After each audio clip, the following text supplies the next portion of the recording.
Boa noite, pessoal. Sejam todos bem-vindos. Nossa aula de hoje conversaremos a respeito da administração de condomínios. Nosso encontro, eu vou passar a noção para cada um de vocês, né, administradores, acadêmicos, né, do curso de administração, de psicologia, a respeito de como é que funciona a legislação que vai tratar a respeito de condomínios.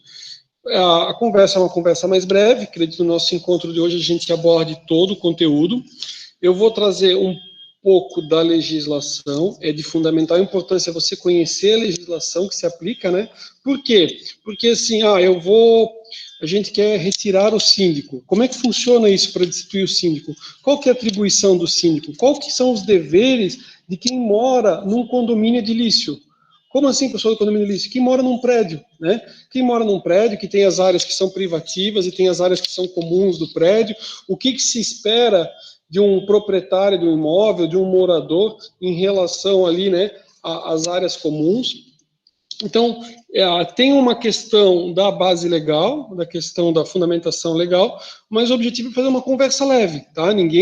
O objetivo não é fazer ninguém decorar, mas que vocês tenham esse material, vocês vão receber esse material, né, dessa apresentação.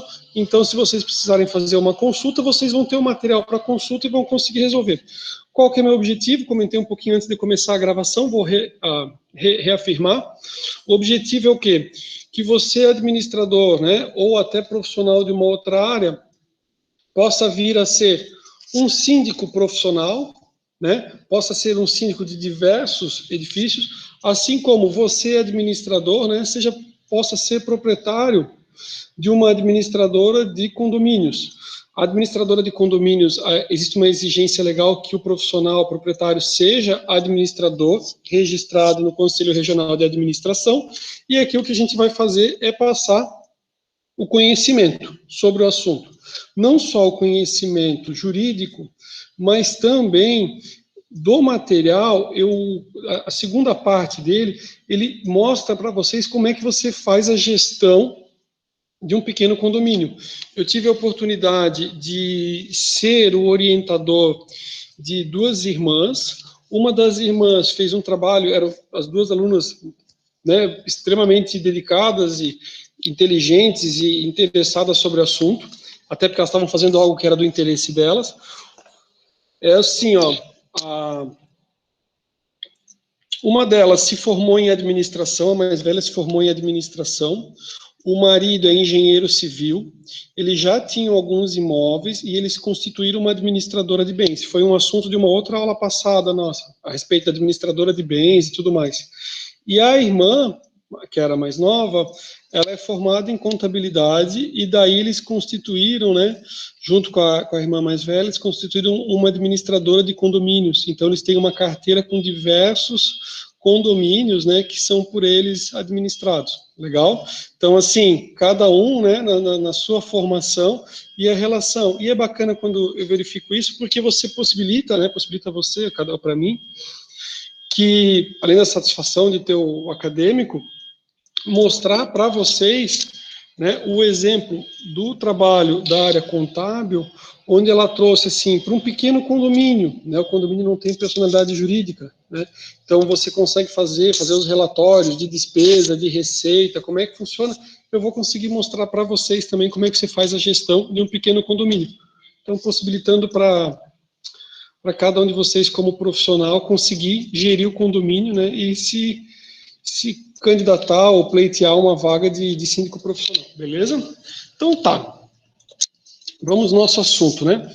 Então, um condomínio, ele não possui uma natureza jurídica como as empresas, né? Ele tem número de CNPJ? Possui número de CNPJ, mas é só por uma questão de organização. Ele não é igual uma empresa, né, com a responsabilidade limitada. Ele tem muitas diferenças, né? Mas ainda assim ele possui responsabilidades, né? Um condomínio, ele tem, né, deveres trabalhistas, ele pode ser demandado numa reclamatória trabalhista, inclusive já ingressei contra, né, o condomínio, uma situação do porteiro, e as demonstrações, e aliás, outras também, que agora eu já me lembrei, consignação em pagamento, mas eu estava representando o condomínio, caso que a pessoa venha a óbito por outra razão, e o condomínio tinha que depositar as verbas trabalhistas. Né? E beleza, e as responsabilidades, além disso também, né, responsabilidade as trabalhistas, né, com os credores, e também com as demonstrações contábeis, né, relatórios, os dados contábeis que precisam ser apresentados aos proprietários. Estou passando por uma situação recente de um condomínio onde eu sou amigo do síndico, e o síndico agora, o WhatsApp está bombando dele, dizendo a respeito da responsabilidade dele em relação às demonstrações contábeis. Eles alegam que ele não apresentou corretamente. Introdução. Por este motivo, é essencial que exista uma boa gestão, uma boa administração, que precisa ser transparente e organizada, para que se tenha maior controle dos recursos obtidos, assim como, né, dos deveres a serem pagos. Administrar um condomínio vai muito além, né, de receber as taxas condominiais e pagar as contas mensais. Pode ser um processo complexo, já que possui diversas responsabilidades. Muitas vezes os síndicos são leigos, não têm conhecimento nas situações diárias do condomínio, como obrigações tributárias e trabalhistas, legislações, validade da documentação, previsão orçamentária, entre outros assuntos. Então, o que acontece, né? Aqui vocês, no curso de nível superior, vocês têm noção para que vocês se previnam, né, de uma série de situações, uma série de riscos, onde o condomínio seria ou será responsabilizado. Então, né, por exemplo, caiu uma coisa do apartamento, ninguém sabe de quem que é. Vão entrar contra quem? Será que vão entrar contra o condomínio, né? Será que vão buscar as imagens? Será que numa situação onde você tem alguém que foi contratado, um terceirizado, né, e ele acaba se machucando dentro do condomínio, será que existe essa responsabilidade? Então, sim, é diferente você ter um profissional com conhecimento, com nível superior, do que às vezes você ter alguém que, tipo, né, às vezes trabalhou em algum local, não tem conhecimento, não se profissionalizou. Né, e vocês sabem que existe uma complexidade bem grande que deve ser analisada. E aqui a gente vai trazer essa base, né? Então, a palavra condomínio, ela significa, né, a palavra com significa conjuntamente, já o termo domínio refere-se a domínio. Então, é um domínio em conjunto, uma coletividade, né? Consequentemente, o condomínio, ele é uma propriedade conjunta, pertencente a mais de uma pessoa. Logo, a palavra edilício, porque aqui a gente está falando a ideia, né, de condomínio, que significa propriedade em conjunto. Então, assim, ó, vamos falar, acho que o material aqui eu dei uma sintetizada, mas, por exemplo, ele vai mostrar ali sobre o condomínio geral. O que acontece? Eu tenho algo que é uma situação onde os proprietários de uma casa estão em condomínio. Não entendi, professor. Vamos supor assim, ó, às vezes era pai e mãe, o pai e mãe já não estão mais vivos, né? Daí vai para uma herança, vai ser aberto um inventário. No inventário, os filhos, eles conversam entre eles falam assim, não, ninguém vai vender a casa, são 3 ou 4, não, vamos supor 3 irmãos, eles falam assim, não, vamos ficar com a casa mais um pouco, vamos só fazer toda a questão do inventário. Como é que ficou? Ficou cada um dos 3 filhos, né, os pais faleceram, com 1/3 do imóvel, beleza? 1/3, 1/3, 1/3. Como é que eles estão? Eles estão numa situação de condomínio. Cada um deles tem uma fração do imóvel, de uma casa. Essa casa tem áreas comuns e áreas privativas? Não, é a casa como um todo, isso é um condomínio, tá? Essa é uma ideia de condomínio. E existe algo chamado condomínio edilício. O condomínio edilício é a ideia que vocês têm, né? Quando a pessoa mora num prédio. A pessoa mora num prédio, ele tem as áreas, né, privativas, onde você tem o seu apartamento, nenhum vizinho vai entrar ali dentro do seu apartamento, você fecha a porta, né? A não ser, claro, uma situação de emergência que alguém vai arrombar a porta para se auxiliar. Mas se não, você está lá e aquela unidade é uma unidade privativa, né? Aquela fração ali é só sua, ninguém vai ter direito de entrar.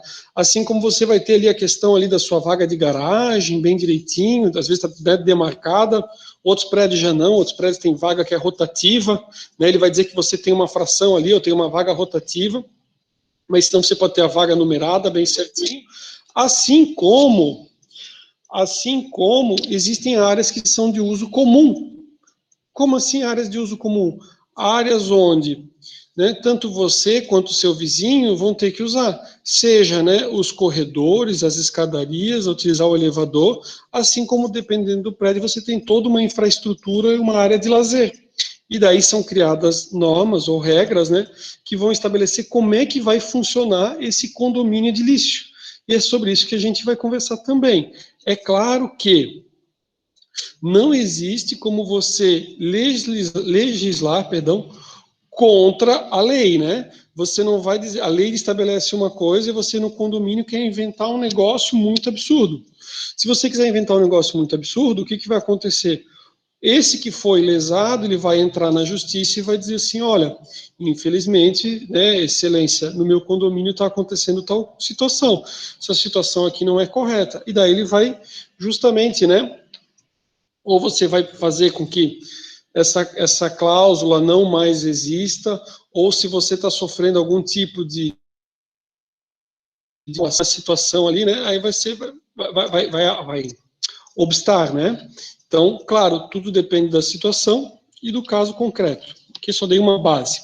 Então, ele diz, né, e edilício, né, o edilitium significa edificação, apartamentos, dessa forma, condomínio edilício pode ser considerado como uma copropriedade, ou em uma edificação formada por unidades autônomas de uso exclusivo e que contém áreas de uso comum entre os condôminos.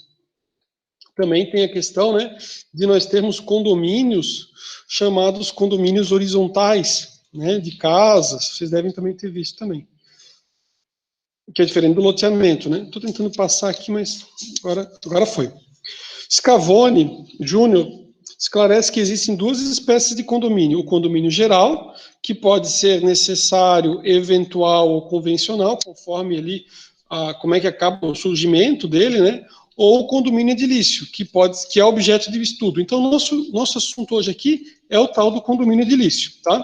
Com o passar do tempo, as construções horizontais foram aceitas e se tornaram um sucesso, principalmente em grandes metrópoles, pois criavam um aspecto grandioso. É necessário relembrar que a ideia originária das construções horizontais não era esta. Segundo o Risardo, né, elas se destinavam a propriedades por andares às classes mais carentes.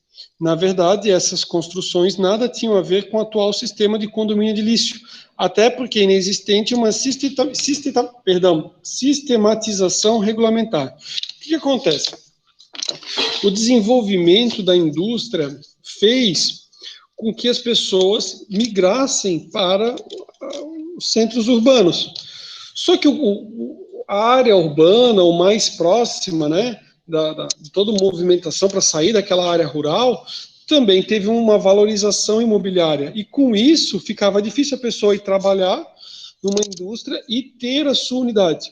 Então, o que surgiu? Surgiram justamente os edifícios, né, de apartamentos. E eles falam, né, construções horizontais ou condomínio, pensando assim, inclusive, né, tipo assim, cada um tem um andar ali, certo?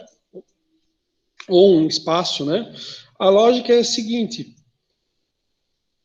os autores que tratam sobre o tema, eles vão dizer, olha, o condomínio surgiu como uma forma de quê? De você baratear o preço do imóvel. É claro, a gente está aqui em Balneário Camboriú. Em Balneário Camboriú, o pessoal fala assim, Rafael, o apartamento aqui, com 385 metros na Avenida Atlântica, lá num dos prédios que era tido como um dos prédios mais luxuosos, é muito mais caro do que muita mansão em outra localidade, né? Claro, é a questão do metro quadrado, na localização, né? E uma forma de tentar buscar, é claro que mudou bastante, né? Área de lazer, toda a marca, a grife envolvida, o status, enfim, acabam fazendo, né, a composição do valor desse apartamento ou da nossa região no mercado imobiliário. Condomínios edilícios, eles não são apenas prédios, mas também aqueles que estão ligados a edificações, como casas em condomínios, né? Salas, conjuntos comerciais, enfim, todos os imóveis agrupados em propriedade composta pelo imóvel. Então, o conjunto habitacional de moradores é titular de uma área privativa e particular, e desta área em comum com os outros condôminos, denomina-se, né, fração ideal. Desta forma, é possível compreender que o condomínio é a junção da propriedade individual e a área comum, cujo uso é simultâneo. Então, né, o seu imóvel ali, ele tem ali uma fração ideal, você tem a área que é de uso privativo e a área de uso comum. O condomínio compra e vende, contratos empregados, presta serviços, empresa, loca ou dá locação, transige, né, faz acordos, enfim, atua na vida negocial, como qualquer pessoa jurídica, lembrando que ele não tem personalidade. Dentro do seu âmbito de atuação, o condomínio tem, portanto, uma existência formal. Quero comentar aqui o seguinte, quando a gente estava no slide anterior. Por que é tão importante a gente entender a ideia do condomínio edilício? Lembra que eu falei o caso de 3 irmãos que decidiram por não vender uma casa que era dos pais, que eles herdaram? Nesse caso, a gente não está falando, digamos, a gente está falando de uma casa, certo? Se um dos irmãos quiser vender, ele tem que ofertar para os seus irmãos. E, na verdade, se um quer vender, ele deveria, por certo, ofertar para os dois, né? Para que eles pudessem ter a mesma proporção. Então, cada um deles tem um terço, para que daí cada um deles possa ter meio, ou que daí eles possam fazer uma outra composição ou fazer algo nesse sentido. A mesma coisa, quando às vezes eu tenho uma empresa, eu tenho um contrato social, e daí ele diz assim, olha, se você quiser buscar um outro investidor para entrar na sociedade limitada, né, é possível? Ah, é possível entrar um outro investidor, só que essas cotas da sociedade limitada, isso vai entrar no contrato social, por exemplo, elas devem, né, primeiro ser apresentadas para os sócios. Aí, geralmente, nos contratos sociais, eles até colocam ali como é que vai funcionar em relação ao pagamento. Alguns já se precavêm e eles já colocam, olha, o valor, né, vai ser apurado contabilmente, pago em tantas vezes. Quando eu falo de um prédio, e isso vocês sabem na prática, mas aqui a gente está vendo, nós também vendo a questão da legislação, quando alguém decide vender o seu apartamento, ele não precisa comunicar aos vizinhos. Ele vai lá e vende. Ele não precisa dar satisfação para ninguém. Essa é a lógica do condomínio edilício. Então, assim, se você tem seu apartamento, você mora nele, aí você decide vender, não vai haver uma situação que o vizinho fala assim, ah, vendeu por quanto? Aí o cara fala, ah, eu vendi por 420. Aí ele fala assim, mas como é que não me ofertou? 420 eu tinha pagado, ou eu teria, sabe? Então, assim, você não precisa dar o direito de algum vizinho seu de preferência, tá? A legislação não fala nada que você tem que dar. Agora, já que eu comentei sobre o assunto, quero fazer um comentário extremamente importante. Se esse imóvel, olha, essa dica aqui vale mais de 1 milhão. Se o imóvel estiver locado, você é o dono do imóvel, você é o locador. Você quiser vender, você obrigatoriamente, a gente está falando assim de uma situação de locação, tá? Não é de condomínio, mas é importante aproveitar o gancho aqui. Se esse imóvel estiver locado, você obrigatoriamente tem que dar o direito do locatário, quem paga aluguel, o locatário dele adquirir o imóvel nas mesmas condições. Então, assim, ó, imagina que você, olha só o que acontece.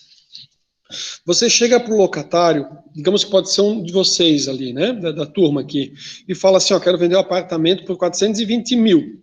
Locatário, tu quer pagar? Aí o locatário fala assim, não, pô, 420 mil, nem a pau, não vou pagar, não sei o quê.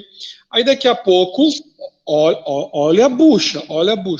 Aí daqui a pouco, e fica só na conversa, Ou não ficou bem claro, porque assim, ó, se amanhã, né, vocês vão estar cuidando e vão estar ajudando uma carteira, você como administrador vai estar orientando o seu cliente, você vai tentar buscar o quê? Você vai tentar buscar uma negativa do locatário para dizer assim, eu não pago 420, eu não pago valor algum, eu não quero comprar em hipótese nenhuma, beleza? Só que digamos que a pessoa não teve esse cuidado. Ele só perguntou, você quer pagar 420 mil? E o locatário disse, eu não quero pagar 420 mil, eu não tenho condições. Aí, cargas d'água, olha a bucha. Aí, cargas d'água, o locador vai lá e vende o imóvel e aparece uma outra pessoa. e fala assim, olha, senhor fulano, eu estou entrando em contato com o senhor porque, na verdade, eu sou o novo proprietário do apartamento. O senhor disse que o senhor não queria comprar, eu, né, falou para o locador, ele me falou, né, e eu comprei o apartamento, então eu estou notificando o senhor, porque eu vou querer para mim esse apartamento, né, então eu vou querer ficar com o apartamento e não me interessa receber locação. Não me interessa receber locação, eu vou ficar com o apartamento. Aí, você, nessa situação assim, poxa, como é que eu vou ficar? Estou estudando na Uniavan, preciso de um lugar para mim morar, o apartamento é completo, né? Todo mobiliado, lindo, maravilhoso, tudo fantástico. Aí você fala assim, vou dar uma olhada, ó, essa dica vale 1 milhão, vou dar uma olhada no registro de imóveis. Era 420 mil, estava no preço, mas você não ia pagar 420 mil. Aí você vai lá no registro de imóveis e descobre que o imóvel foi efetivamente negociado por 200 mil. 200 mil. Professor, ele não ia vender por 200 mil. Como assim? Não, professor, ele não ia vender, porque o apartamento ele valia 420. Tá, mas o que aconteceu? Provavelmente eles quiseram pagar menos imposto, ou porque o cara tinha comprado por um valor mais baixo, e ele não queria pagar o ganho de capital. Então ele colocou no documento que ele vendeu por 200 mil. Aí eu pergunto assim, o que tu quer fazer? Aí o cara diz assim, não, 200 mil, assim, ó, não que eu tenha, né, professor, não que eu tenha, mas 200 mil eu vou ligar para os parentes e tudo, vou ligar para uns conhecidos que eu tenho e eu vou levantar o dinheiro. O professor ingressa com a ação, vamos ingressar com a ação, pedindo, né, o imóvel, dizendo o seguinte, ele me ofertou por 420, se fosse por 200 mil, eu teria direito a comprar. E daí eu vou ficar com esse apartamento para mim. Esse apartamento vai ser meu. Professor, já fez isso? Não tive essa situação ainda, mas eu já vi essa situação. Né? E meu aluno nunca passou por isso. Meu aluno de passar por isso de perder o bem.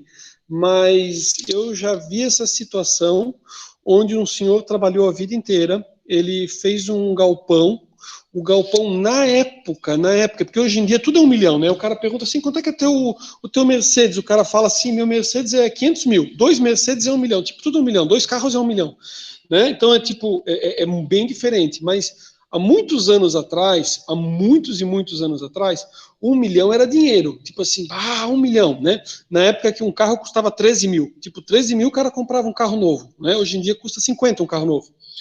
Então, 13 mil o cara comprava um Popular novo.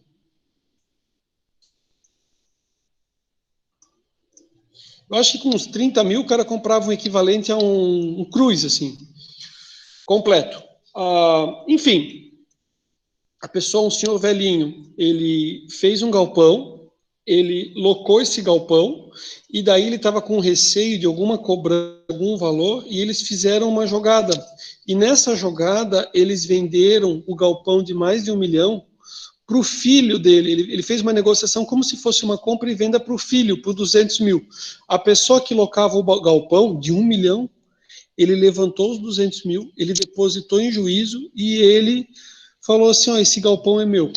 Como é que terminou a história, professor? A história terminou assim, que é a mesma história que eu contei para vocês do apartamento, né? Para ver como existem oportunidades nesse mundo, né? Como é que terminou a história? A pessoa que comprou, ele falou assim, olha, sempre gostei do senhor. Na verdade, ele falou assim, na verdade, eu poderia deixar pelos 200 mil, porque está pago, está no documento. Mas para o senhor depois não ter uma sensação ruim ou uma impressão minha ruim, porque o cara era locatário e ele tinha uma indústria lá em cima do galpão, né? Ele falou, para o senhor não achar que eu sou ruim, eu vou fazer o seguinte, eu vou pagar a diferença, certo? Os 300 mil, sem juros, em várias vezes. Professor, o galpão valia 1 milhão, não 500 mil. 200 mil mais 300 mil, ainda sem juros, não dá metade do valor. Isso.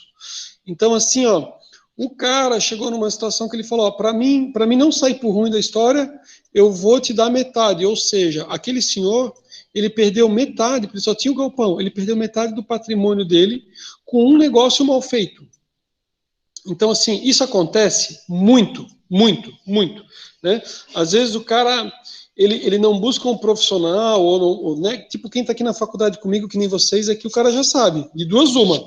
Ou você nunca vai deixar um parente seu fazer uma mancada dessa, de perder o patrimônio porque não se resguardou a tal ponto do locatário, né, dizer que ele não tinha interesse em valor algum, que não queria e tudo mais. Até porque assim, ó, se você vai vender por menos, oferece para o locatário, né? Só que ali eles não fizeram documento nenhum, o locatário viu o documento de quanto é que foi. Ah, professor, ele tem que pedir para o cara o documento? Não. Basta ir no registro de imóveis e falar assim, eu quero a matrícula do imóvel, tipo matrícula tal. Pode ser pela localização, pelo nome do antigo, né, do proprietário que aparecia lá, ou pode ser pelo endereço, tá? Dá para localizar e identificar, beleza? Então essa dica aí, né? Ou a pessoa não perde, né? Ou dá para ganhar também ali uma grande oportunidade. Mas vamos voltar para o nosso condomínio edilício. Mas às vezes, né, a gente tem que aproveitar a oportunidade de comentar. Beleza, aqui a gente já comentou esse slide e aqui a gente já também falou, porque eu tinha só voltado para fazer essa explicação. Então, o que é o condomínio edilício, né? Esse tipo de conjunto habitacional é regido pelo Código Civil de 2002. Código Civil de 2002. Vocês tiveram aula de Direito Civil, né? Então, você tem um documento, ou você tem o Código Civil. O nosso Código Civil, ele é de 2002. É óbvio que a legislação, ela vai sofrendo alterações, então é mudado alguns artigos, né? Mas quando ele foi criado em 2002 e ele passou a vigorar, ele entrou em vigor em janeiro de 2003, né? Por quê? Porque como é um código, uma quantidade muito grande de artigos, vai falar sobre uma infinidade de coisas, sobre obrigações, sobre contratos, sobre seguro, sobre corretagem, né? A questão de sucessão, a questão do matrimônio, tudo isso aqui está lá no Código Civil, tá? Então ele deixou um prazo de 1 ano para ele entrar em vigor. Então ele é de 2002, comecinho em 2002, ele só entrou em vigor em 2003. E pelo código não foi concedido personalidade jurídica aos condomínios, né? Qual era tão necessária para o Instituto? Pois desta forma seria possível que os mesmos tivessem uma maior liberdade jurídica, principalmente para aquisição de bens imóveis que possam agregar à área do condomínio. Aqui é aquelas situações que tem um terreno do lado e daí o condomínio fala assim, poxa, eu acho que a gente devia comprar para fazer uma ampliação. Então tem toda uma complexidade um pouco maior do que se ele fosse como se fosse uma ideia de empresa, que você tem um gestor lá. Beleza, vamos conversar um pouquinho então sobre a constituição e instituição do condomínio. Isso está lá no 1332. Como é que se faz para constituir um condomínio? Né? Institui-se o condomínio edilício por ato entre vivos ou até por testamento registrado no cartório de registro de imóveis. Então, o que deve constar? A discriminação e a individualização, qual que é cada unidade de propriedade exclusiva, né? A extremadas uma das outras e das partes comuns. Então, vai ter toda a documentação dizendo ali o que, a área, tipo, aquele apartamento, qual que é o número, qual que é, né, divide com o quê, as plantas, né, também, né? A determinação da fração ideal atribuída a cada unidade relativamente ao terreno e às partes comuns, e também a finalidade. Então, quando vocês forem ver a matrícula, vai dizer para uso residencial, para uso comercial, para uso misto, né? Então, isso vai fazer com que, dependendo, se às vezes acontece bastante, às vezes você tem um prédio residencial e daí a síndica, ela diz assim, não, olha, está tendo muita movimentação de gente no prédio, são pessoas estranhas e o que eles observam é assim, ainda mais hoje em dia que é tudo home office, né? Que daí eles falam assim, não, na verdade o cara montou um negócio lá, o cara tem uma empresa, então fica dia e noite entrando, saindo pessoas, encomenda e o pessoal ali com os computadores trabalhando, né? Mas qual que é a finalidade do prédio? É residencial, beleza? O condomínio ele pode ser instituído por destinação do proprietário do edifício, então o proprietário bota ali como é que vai funcionar, ou até por incorporação, você tem a ideia da figura da incorporadora, né? Ou através do testamento. Aí aqui ele vai dizer como é que é feito, né? Ó, pela primeira, o dono do terreno constrói, divide em apartamentos autônomos. Né, já constituído também o edifício prédio, ele também pode ser adaptado e ele também pode ser feito. Então, às vezes, assim, ó, isso a gente vê bastante também. Às vezes a pessoa, financeiramente, ele é muito bem financeiramente, e ela constrói o prédio todo. O prédio é uma matrícula só tem uma matrícula, certo? E dessa uma matrícula, o que o cara faz? Digamos que ele loque. Tá lá, é uma unidade, é uma conta de luz, uma conta de água, e ele loca, tipo como se fosse kitnet, tá? Ou apartamentos maiores, né? E daqui a pouco ele fala assim, sabe o que? Eu vou transformar isso aqui em várias unidades, vou descrever bem certinho o que é a área privativa, o que é a área comum, e vou negociar, vou fazer as matrículas. É possível? Sim, é possível. Ó, quer ver um exemplo? O prédio, o edifício em Balneário Camboriú, aquele edifício redondo, né? Você fala, o edifício redondo é o internacional, né? Um edifício que para a época, no começo, ele era bem alto. Aquele edifício, uma construtora se comprometeu a fazer, depois uma outra construtora assumiu a obra, que era um dos grandes construtores aqui de Balneário Camboriú, ele assumiu a obra, só que com essas questões de plano econômico ele não conseguiu dar continuidade, e lá, na verdade, sabe o que seria construído? Lá era um hotel. Aquele prédio redondo, internacional, era um hotel, a ideia era um hotel. Aí depois eles fizeram o quê? Uma pessoa assumiu, né, ou ficou responsável ali por todo o gerenciamento ali da questão, e eles transformaram de hotel, eles fizeram toda uma transformação de hotel para o que é o internacional, com vários. Então, o Felipe Sena falou que disse, parece que tem bastante gente, e eu entrei lá, pô, os apartamentos, tipo assim, ó, em termos de vista, em termos de valor, cara, é show de bola. Tem uma vista ali maravilhosa. A área de lazer eu não conheço, eu só entrei ali. E é grande, né? Ele circula ali. Então, assim, fez uma matrícula individualizada. Eu não sei como é que é a situação ali da matrícula ou não. Eu tive uma outra situação que eu tive uma oportunidade de ver um edifício muito bacana lá em Itajaí, e o cara falou assim, ó, o prédio tem problema de documentação. Daí eu pensei comigo, problema de documentação, beleza, dá pra, dependendo do que for, vou atrás, né? E a negociação para mim era interessante, e era um apartamento lindo, eram os últimos andares, assim, era duplex, e só que daí a pessoa já, tipo, não aceitou a proposta, né? Aí já não foi adiante, daí eu também não fui, senão eu ia ver a documentação. Dá para regularizar. A pessoa que regularizou lá, ele, na verdade, ele cursou direito e depois ele começou a resolver essas situações de prédio. O cara faz só isso. Na verdade, ele tem uma imobiliária hoje em dia, né? O cara, já cheguei a conversar com ele por telefone, numa situação, não conheço pessoalmente, e uma pessoa extremamente simpática, e a pessoa que me orientou, né, a conversar com ele, que era uma situação de um conhecido que queria comprar um imóvel, e eu não consegui, tipo, fazer o contato, a pessoa que vem, eu falei, não, então vou conversar com a pessoa. Daí o cara me atendeu super bem. Não, só que não foi fechado o negócio. O pessoal não quis fechar, não era o que estava procurando. Mas eu vi, achei bem legal. O que acontece? Ele, nesse meio tempo, ele cursou o curso de Direito, estava finalizando o curso de Direito, e ele focou só sobre isso. Então, assim, ó, ele só resolveu, vocês sabem que teve histórias aqui na nossa região de algumas consultoras que, com a questão da crise econômica, não conseguiram se manter. Ele foi regularizando essa questão dos imóveis, e ele foi regularizando. A atividade dele é só isso, ele advoga, acredito que ele advoga só em causa própria, né, ou só em relação aos condomínios, e ele tem uma imobiliária grande e tudo mais, que trabalha com isso, tá?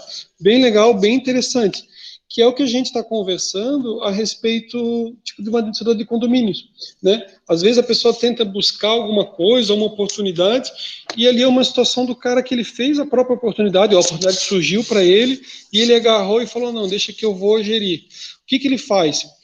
Ele cuida de toda a questão do condomínio e, inclusive, ele é responsável, porque como tem aquela questão da massa falida, ele é responsável pela venda dos imóveis e essa venda, depois ela reverte em valor para o condomínio. E daí eles vão fazendo todas as melhorias. Hoje em dia o prédio está bem legal. Aquele, por exemplo, né? Mas de outros também é ele que administra. Tá? Então, ali a gente falou que a primeira, né? O dono do prédio constrói o edifício e divide em apartamentos.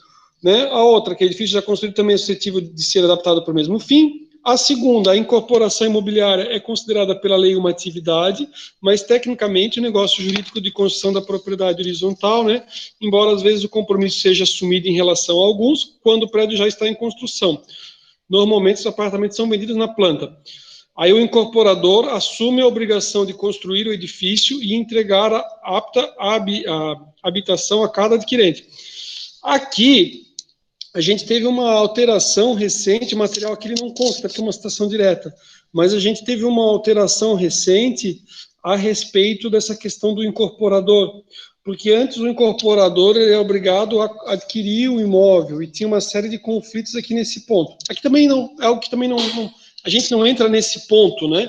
Mas, enfim, teve uma alteração na legislação que facilitou ainda mais para o incorporador, né? E até para fomentar o desenvolvimento do mercado imobiliário. Essa alteração, ela vem junto com a questão da casa verde e amarela e tudo mais, vem junto nessa linha, para vocês terem noção do quanto recente é, né?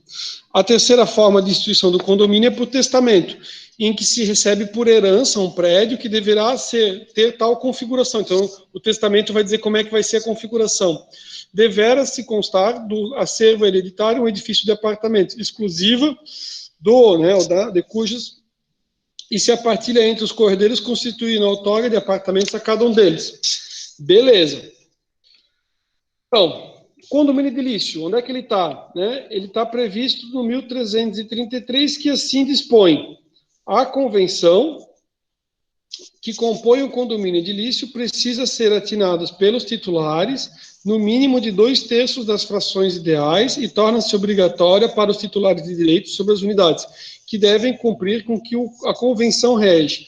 Então, ali, ó, a gente tem a convenção do condomínio. De forma geral, quem já participou com a família, que comprou um prédio, um apartamento recente, você comprou um prédio também, né? Mas comprou um apartamento recente, a construtora ela faz lá aquela primeira reunião da convenção para deixar tudo funcionando. Ela convida, geralmente faz junto com a entrega das chaves, onde você vai receber, e ela já colhe a assinatura de todos, né? E a construtora, muitas vezes, ela tem até procuração para responder ali por outros proprietários, ou às vezes por apartamentos que não foram vendidos, ela não é procuração, ela é proprietária, né? Mas daí até para fazer toda a aprovação da convenção, tá? Dispõe o parágrafo único. Para se opor contra terceiros, é necessário que a convenção do condomínio seja registrada no cartório de registro de imóveis. Então, assim, ó, a convenção sempre tem que ser registrada, né, no registro de imóveis. A convenção, o que é a convenção? O que é a convenção do condomínio, professor? A convenção do condomínio, ela é a lei interna, né, do prédio lá. Ela é utilizada para gerenciar as relações de convivência dos condôminos, sobre o uso das áreas individuais e comuns, conduta dos moradores para o cumprimento de direitos e deveres a todos relacionados com o condomínio. Então, o que acontece? O curso de administração também nem é o enfoque, né, você trazer tanto a questão da origem. Talvez algum professor, quando falou a respeito da origem e tudo mais, para vocês comentou. Mas assim, ó, o que acontece, né? Viver em sociedade significa que você vai abrir mão de parte dos seus direitos, né? E para que você tenha uma melhor harmonia com todos. Então, assim, você dá parte do seu poder para o governo fica responsável pela segurança pública, né, por outras atribuições, e você tem a questão, por exemplo, da segurança, né, de que ninguém vai invadir o seu imóvel. Ao mesmo tempo, você também deve respeitar as normas. Se você não respeitar as normas, por exemplo, assim, ó, você tem a propriedade privada, beleza? A propriedade é privada. Então, assim, o governo o Estado vai lhe ajudar para que ninguém adentre no seu imóvel, para garantir a sua segurança. Da mesma forma, se você não respeitar a propriedade privada alheia, você vai ser penalizado. Essa é a ideia, né, do contrato social e coisa e tal, que os autores lá, os antigos lá, que vocês, não sei se vocês tiveram, talvez sim, e talvez, aliás, talvez não, a gente tinha, né, na época do ensino médio, até a gente tinha alguns nomes que se estudava para o vestibular e tinha que estudar. Na faculdade, alguns você pega lá naquelas aulas introdutórias para ler ou para estudar, ou tem oportunidade. Espero que vocês tenham tido, mas não vai mudar nada atualmente na vida de vocês, né? Assim, culturalmente, brilho, sim, mas às vezes a questão prática, daí já não. Mas aqui o que é? Isso significa assim, ó, o que eu quero dizer? Morar em condomínio significa que você abre mão de alguns direitos, né? Como assim, professor? Tipo, tem uma piscina lá em cima no condomínio, que ela é linda e maravilhosa, aqueles que falam área de lazer, rooftop, né? Então, assim, você pode aproveitar ela? Você pode aproveitar, né? Só que assim, ó, dependendo, tem certas coisas que não vão ser aceitas, né? Como, por exemplo, às vezes você tem um filho pequeno, e daí você acha que não é interessante uma outra criança ir com a prancha de surf, uma bodyboard, sei lá, bodyboard, e que pode bater na criança. Então, numa convenção de condomínio, está lá estipulado assim, ó, não é permitido o uso de pranchas, não é permitido o uso. Às vezes o cara decidiu, o vizinho decidiu comprar várias boias, né? Aí ninguém mais pode entrar na piscina porque é só boia do vizinho, né?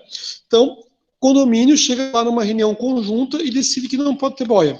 Aí você se muda para o prédio e fala assim, poxa, mas eu queria, não estou dizendo uma boia de segurança para criança, né? Mas, poxa, eu queria tanto uma boia utilizar, e daí você tem umas regras que parecem, tipo assim, putz, se eu tivesse uma casa, eu botava uma boia, eu botava minha bebida, ia com a bebida dentro da piscina, né? Era só sua, né?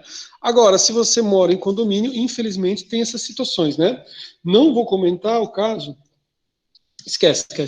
Ia comentar uma, né? Que às vezes tem uma pessoa conhecida, vizinha gosta de andar pelada dentro de casa e ela deixa as cortinas abertas, tipo uma senhora bem velhinha, né? Então, assim, todo mundo fecha o olho, finge que não sabe da vizinhança, ninguém nem quer nem saber, né? A pessoa é bem querida, mas deve dar uns lapsos, talvez, e daí a gente só cuida para nunca olhar para aquela janela, né?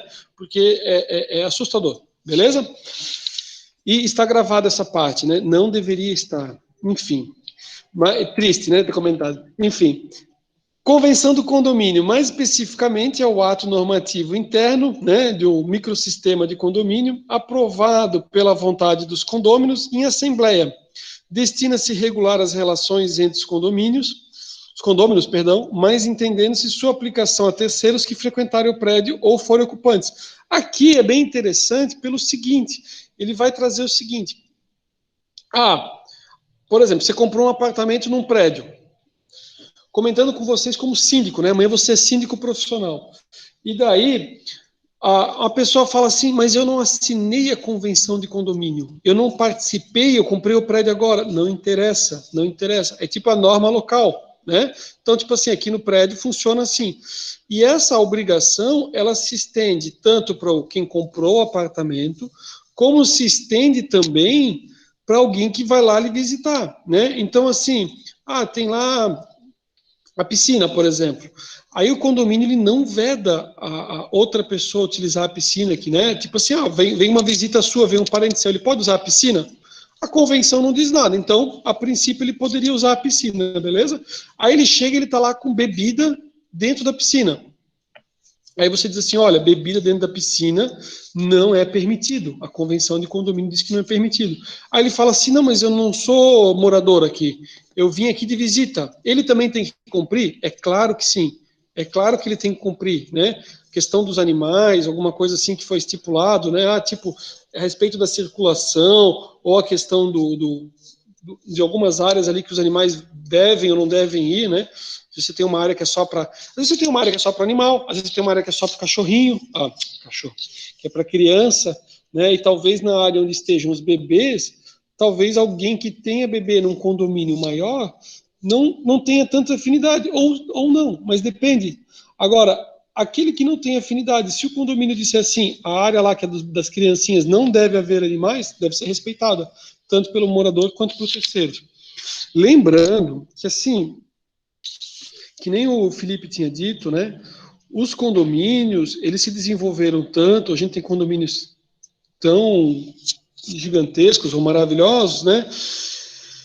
Que, dependendo do condomínio, nossa região é exemplo disso, dependendo do condomínio, você tem uma infinidade de serviços. Então, assim, a gente tem condomínios aqui de altíssimo padrão, que a pessoa tem, né? Além das áreas de lazer que vocês conhecem, né? Tipo assim, cinema, a questão do cinema, o cineminha, né? A home, tipo tudo, balada e tudo mais. O condomínio, ele tem também uma pessoa que cuida em relação a alimentos e bebidas, né? Você tem, então, é um econômico lá dentro, e o que ele faz? Você consegue pedir refrigerante, comida, alguma coisa assim, e é tudo debitado do seu condomínio. né? Então, você assina lá a comanda e existe toda uma gestão, você tem uma quantidade grande de pessoas morando nos condomínios. Quer ver, ó, vou dar um exemplo. O Brava Home, né? Você tentar uma piscina artificial. Brava Home, imagina quantas pessoas você tem. É altíssimo padrão, os apartamentos são grandes, mas é uma quantidade grande de torres, né? É que nem disse o Felipe ali, pô, o cara, dependendo, tem uma cidade no local ali. Aliás, de certa forma, praticamente você já tem, né? O shopping do lado, o colégio ali pertinho, então você já tem toda uma infraestrutura de lazer bem legal e uma quantidade grande de serviços também. Por isso, da necessidade de profissionais habilitados para gerir esses condomínios, tá? Beleza, vamos seguir mais um pouco antes do nosso intervalo. Aqui, né? Além das cláusulas referidas no artigo 1332, né, e das que os interessados houverem por bem estipular, o que a convenção de condomínio tem que estipular, né?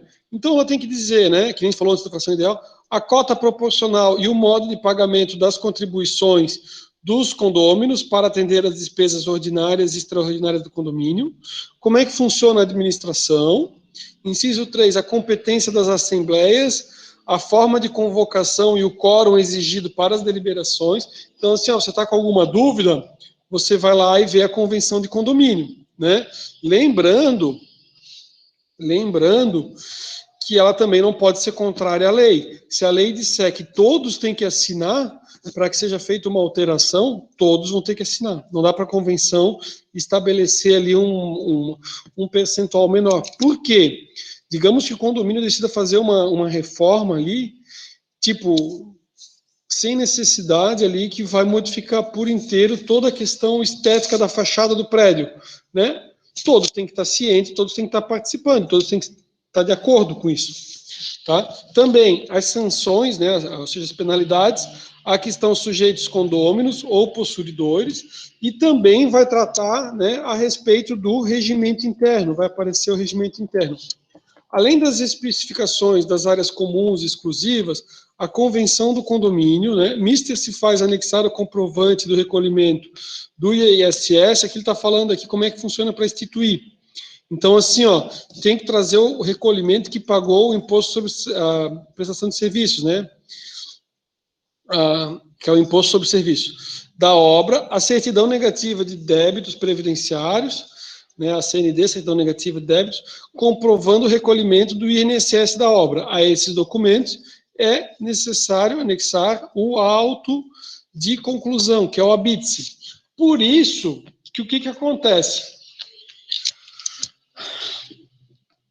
Também, né, quando a construtora, também, isso aqui eu queria comentar assim, quando a construtora vai entregar uma obra, que ela tem que fazer todo o registro e tudo mais, e definir, ela não pode fazer algumas alterações, né? Porque se ela alterar, ela vai ter que alterar no registro de imóveis.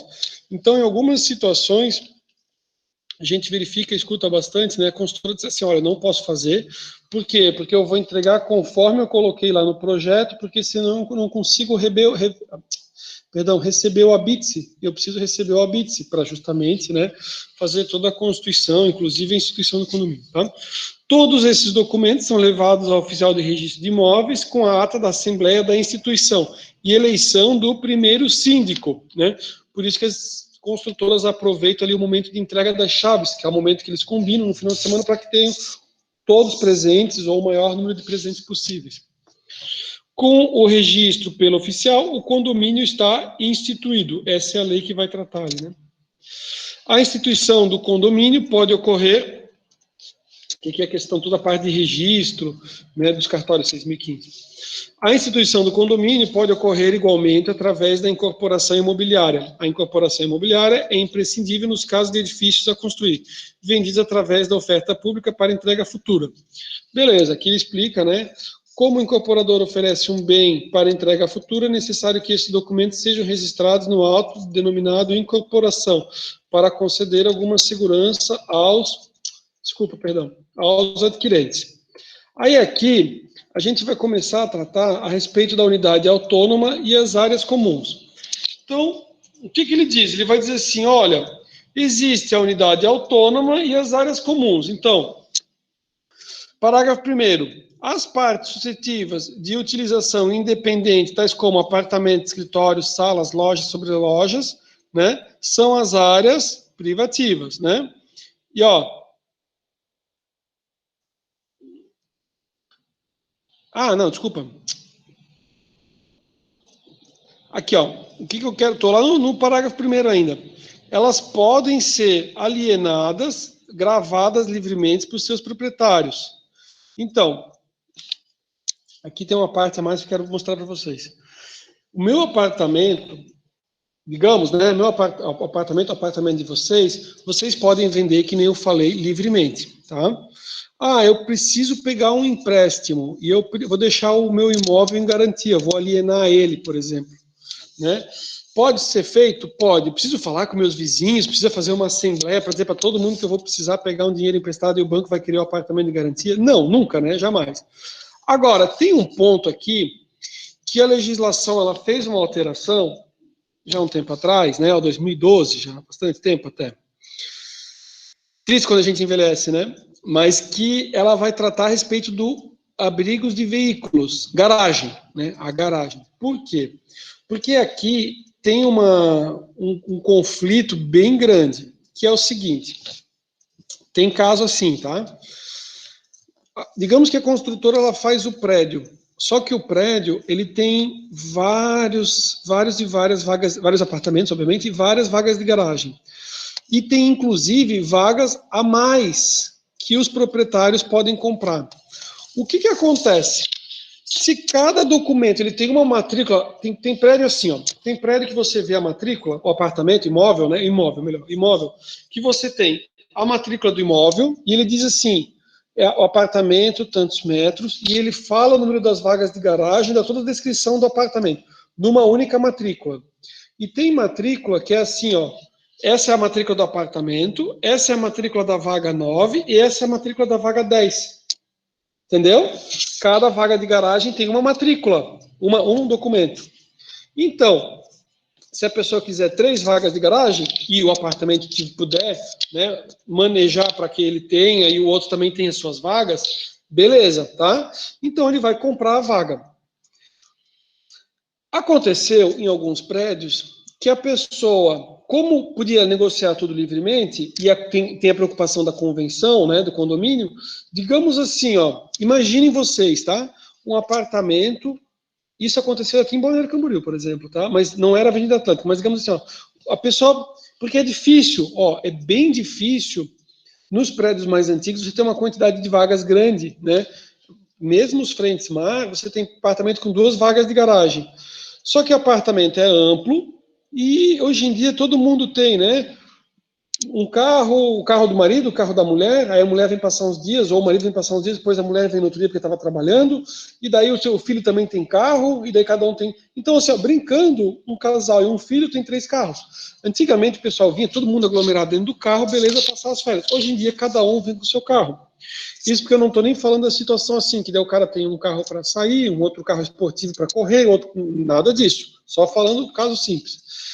Isso faz com que as pessoas queiram comprar vagas extras de garagem. E fez, inclusive, com que pessoas comprassem vagas extras de garagem em outros prédios. Então, assim, o cara foi lá, comprou um Lamborghini, e daí o cara fala assim, poxa, não tem vaga para o meu Lamborghini, não posso, não, peraí. Então eu compro uma outra vaga num outro prédio, deixo lá, e quando eu quero eu uso. Só que assim, ó, digamos que não existia vedação, tá? Não tinha legislação falando também a respeito disso na época, depois mudou, né? Mas digamos que ele comprou, ele paga condomínio? Ele paga condomínio. Ele é proprietário? Ele é proprietário. Ele é proprietário de um apartamento? Não. Ele é proprietário de uma unidade? Isso, ele é proprietário de uma unidade de garagem. Aí o questionamento é assim, ó. Desculpa. O cara comprou e ele paga condomínio, certo? Certo. Então, assim, ó, ele não pode usar a área de lazer? Se a gente for pensar pela lógica, o cara tem uma vaga de garagem, que ele pagou lá uns 100 mil reais, então ele poderia usar a área de lazer daquele condomínio, onde cada imóvel custa 4, 5 milhões, beleza?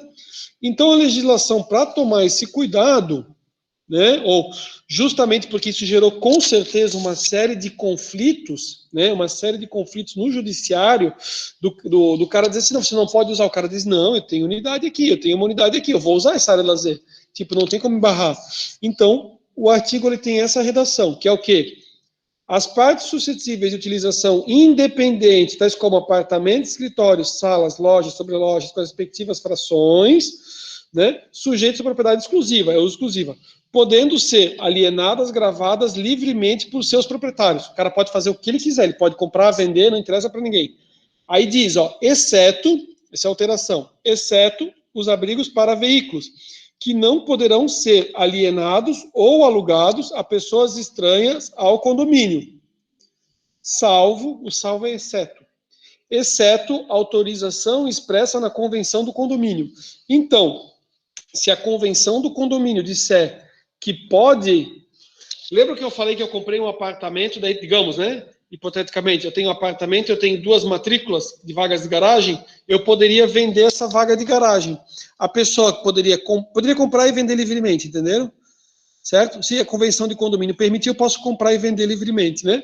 Agora, quem tem o prédio, quando vão instituir o condomínio ou a convenção, de forma geral, o cara vai dizer assim, não, a gente está no imóvel aqui, que cada apartamento custa 5 milhões. Não vamos autorizar que alguém pague 100 mil e que esteja aqui conosco, convivendo, né? Ou até numa coisa mais simples, beleza? Então, o que acontece? Nesse caso, o cara conseguiria vender a vaga de garagem dele? Conseguiria. Conseguiria vender para quem? Para um outro proprietário, né? O cara já tem um apartamento, ele comprou uma outra vaga. Beleza? Parágrafo 2º. O solo, a estrutura do prédio, o telhado, a rede geral de distribuição de água, de esgoto, gás, eletricidade, calefação, refrigeração e as demais partes comuns, inclusive o acesso à rua, são utilizados em comum pelos condôminos. Não podem ser alienados separadamente ou divididos. Então, o cara não pode pegar uma área comum do prédio e cercar para ele, né? Ele mora num apartamentozinho térreo. Aí, o certo, e tem uma areazinha que é destinada para ele, certo? Ele fala assim, vou ampliar um pouco mais essa área. Essa área é de todos. Ele não pode cercar e fazer como se fosse dele, beleza? Senhores, vamos ver o que vem aqui adiante. Então, verifica-se, portanto, a impossibilidade absoluta de alienação de áreas comuns do condomínio separadamente das unidades autônomas. Ele não pode vender a vaga de garagem ou até vender um espaço ali, tipo, sozinho o cara vai lá e vende, né? Da mesma forma, se as áreas comuns não podem ser alienadas, não podem ser objeto de, olha lá, uso capião, USU, capião, uso capião, beleza? Não é possível a pessoa cercar lá o imóvel e depois entrar com uma ação e dizer assim, aquela partezinha ali, eu vou entrar com uma ação, eu vou pedir uso capião, beleza? Uso capião, com certeza vocês já ouviram bastante, né? Quando você conversa com uma pessoa mais humilde, ele às vezes ele pode falar, é claro que eu nunca tive essa situação tão gigante, né? Mas eu já vi usou espaço capião, né? E a mais bacana, que essa nunca ninguém falou para mim, que era o uso campeão. Uso campeão eu nunca ouvi, né? Mas assim, sei de colega já que o cara falou, precisamos fazer um uso campeão lá, professor, preciso fazer um uso, né? E daí, bem bacana, um amigo meu falou que é professor, inclusive. Beleza, senhores, vamos fazer o seguinte, vamos fazer a nossa pausa. Na sequência, a gente vai falar sobre o síndico e seus deveres, os condôminos e seus deveres, né? Tenho certeza que vocês estão gostando. Vou parar a gravação, vamos fazer uns 20 minutinhos de intervalo. Daqui a 20 minutos a gente volta aí e daí a gente faz um novo vídeo.